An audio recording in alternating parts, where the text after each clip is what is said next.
Bismillahirrahmanirrahim. Terima kasih rekan-rekan semua atas pertanyaan yang sudah disampaikan pada kuliah hari ini. Pertanyaan pertama akan saya tanggapi tentang pembangunan di Indonesia itu sebagian besar adalah fisik yang kemudian melahirkan side effect terjadinya pertumbuhan ekonomi yang hanya di kota-kota besar saja dan akhirnya menimbulkan mobilitas sosial yang tinggi, terjadi urbanisasi begitu. Pertanyaannya, bagaimana usaha mengatasi itu? Usaha ini ya saya akan fokuskan ke usaha pemerintah.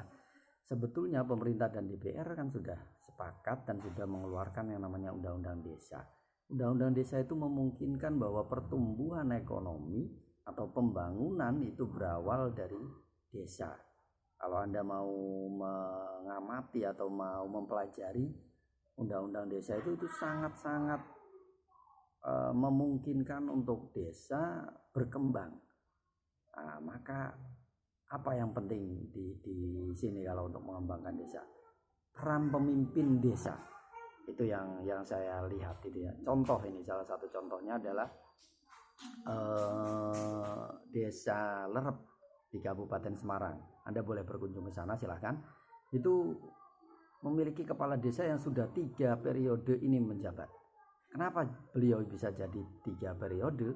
Karena ternyata beliau bisa mengubah wajah desa, bahkan mengubah mental masyarakatnya dari yang semula tidak percaya diri ketika berkenalan menyebutkan dari desa mana gitu, dari desa Lerep, itu tidak pede sama sekali. Kenapa? Karena desa yang di pojok kemudian terkenal dengan ketertinggalannya, dengan keterpurukannya. Jadi dia masyarakat malu gitu ya, masyarakat tidak percaya diri. Sekarang desa itu sudah berubah 180 derajat. Sekarang sudah menjadi desa wisata yang cukup menarik. Jika Anda browsing di Google, coba tanyakan di Google, itu akan muncul yang luar biasa. Jadi ada program-program banyak hal di sana yang memungkinkan kemudian jadi kita tertarik untuk berkunjung ke sana. Itu misalnya contohnya itu ya. Jadi usaha pemerintah sebetulnya dengan anggaran dana desa ini sudah cukup berhasil bagi desa yang memang punya keinginan untuk maju gitu ya. Jadi ini sudah ada dasar hukumnya seperti itu. Itu salah satu upaya pemerintah untuk mengatasi ketimpangan itu. Pertanyaan yang kedua, land reform efektifkah ya?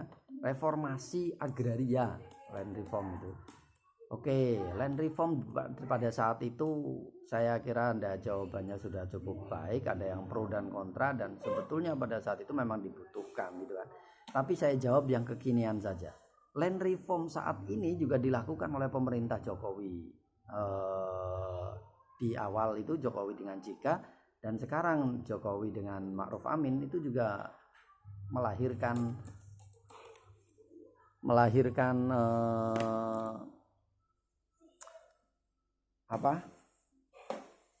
peraturan menteri gitu ya, peraturan menteri ATR yang nanti saya akan lampirkan salah satu artikel di jurnal hukum seperti itu yang memungkinkan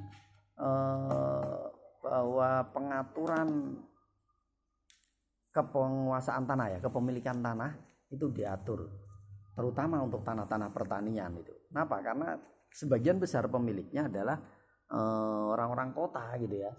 Tetapi akhirnya orang kota itu menguasakan ke siapa gitu kan, memindahkan tangannya ke siapa itu sudah diatur, harus satu kecamatan dan sebagainya gitu. Jadi sekali lagi, land reform ini memang kalau pertanyaannya efektif atau tidak, pada saat itu memang dikaji kurang efektif gitu ya. Tetapi ini ya sekali lagi upaya pemerintah untuk mereformasi agraria gitu ya. Misalnya di Semarang tadi ada yang jawab sepertinya di sini ada yang jawab bahwa saya sudah pernah menjelaskan bahwa peruntukan desa, peruntukan Jalan Pemuda misalnya, itu sebetulnya untuk kantor-kantor, tapi saat ini berubah gitu kan. Kalau itu bukan reformasi sebetulnya gitu, tetapi ya sekali lagi kita disudutkan pada keinginan ekonomi gitu kan, pada keinginan pertumbuhan ekonomi, maka ya sudahlah, dapat fee dari para pengusaha itu untuk dapat izin, kemudian langsung tidak melihat lagi blueprint kota Semarang gitu ya. Harusnya ada blueprint, itu harusnya ada, dan harusnya pemimpin-pemimpin saat ini harus melihat blueprintnya itu. Atau barangkali saya yang ketinggalan informasi, blueprint itu mungkin dirubah, itu kan bisa saja gitu ya. Tapi peruntukannya di awal dulu, penataan tata ruang dan tata wilayah RT/RW itu tidak seperti ini gitu. Sekarang ya selain perkantoran ada ada mall-mall, ada hotel dan sebagainya. Itu sebetulnya tidak tepat gitu ya. Oke, yang ketiga adalah proses reintegrasi. Kita ini sedang bicara bahwa pembangunan masyarakat itu adalah sebagai proses perubahan. Salah satu subjudulnya adalah faktor pendorong perubahan terencana, yaitu salah satunya proses reintegrasi. Kenapa? Karena pada saat negara-negara ini terjajah seperti Indonesia, dijajah oleh Belanda yang selama 350 tahun, itu mengoyak-oyak integrasi kita sebagai bangsa gitu, integrasi kita sebagai suatu negara gitu. Maka kemudian pembangunan ini difokuskan atau ada faktor pendorong, yaitu untuk memproses reintegrasi, mengintegrasikan kembali. Kalau integrasi ini soal integrasi wilayah, ya itu berarti integrasi antara satu desa, satu provinsi dengan provinsi yang lainnya gitu. Masyarakat yang semula terjadi disintegrasi, misalnya Papua, itu kan sampai saat ini kita masih berusaha untuk mengintegrasikan Papua gitu kan. Bagaimana upayanya? Ada upaya bidik misi untuk para anak-anak Papua gitu kan. Ada beasiswa afirmasi, bahkan sangat diistimewakan anak-anak Papua ini. Itu artinya proses reintegrasinya tuh di sana gitu ya.